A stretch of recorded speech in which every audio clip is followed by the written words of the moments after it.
guys. Go ahead.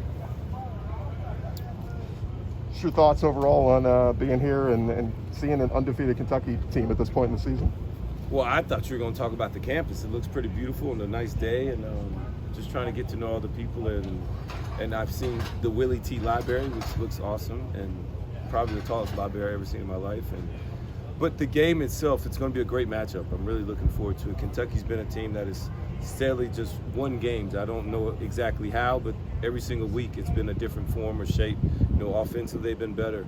Then defensively they win a game. Then special teams and some other things. So Kentucky's a team that finds a way to win. LSU's a team that's struggling right now. They're trying to figure out who they are, what's their identity, and what's their mantra going to be, and how, when the chips are down, how do they come together and kind of figure out. I think they got the right guy in Ed Ogeron that can do those things, but he has to have his staff and everybody else in place to be successful. And right now, LSU's not a team that's finding a lot of success in the things that they're doing. That's the crazy part about this team is everybody's saying, oh, LSU's got 2 losses, Coach O's on the hot seat and all that, but it's still a really dangerous team. It is. I mean, LSU's, I'll go out there and say it, LSU's more talented than Kentucky. Kentucky's just playing better, and that's all it is. And, you know, we all know when the talent levels are similar, you can go against and you can win any game.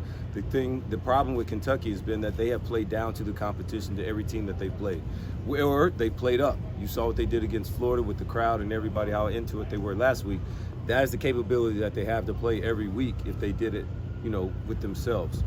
But we also know that when they're down or when they haven't played well, it's also because the teams that they're going against aren't that good. So LSU's a really good team. They're very confident. They got some explosive wide receivers. They're explosive on offense. They have 0 running game, and that is another thing that they're really struggling with is the offensive line protecting Max Johnson, and also finding some sense of a run game to at least take some pressure off your pass game. Is there something to a team that it plays with fire every week but just finds a way to win? Like if you look at the stats last week, Florida outplayed Kentucky, yet Kentucky found a way to win. I thought the biggest stat that I saw was that Florida had 85 plays and Kentucky had 47. Most times you don't win those games when a team dominates the time of possession and the ball like that, and still Kentucky found a way to win that game no matter what it is. They blocked the punt. They blocked the field goal and they returned it back. And however you can generate points, those are the best teams. They always find a way to win as a team and as a unit, offense, defense, special teams. So that is what I love about Kentucky. But I also got some question marks in, you know, when do you have another gear? Can you actually be explosive outside of the terrible teams you played at the beginning of the season? Can you do those things offensively to really set yourselves up so now you're not always having to win a game by 3 points? I feel like people undervalue the home atmosphere here in Lexington. 8 false start penalties last week. Yep. I feel like people undervalue what they bring here in Lexington. I would say that. I think I undervalued it. I really didn't watch the game on TV as much. I like to watch it without the crowd and without the noise and see how the game actually unfolds. And when you see players from Florida continuously false starting and not being ready to go, and it really played a big role in that.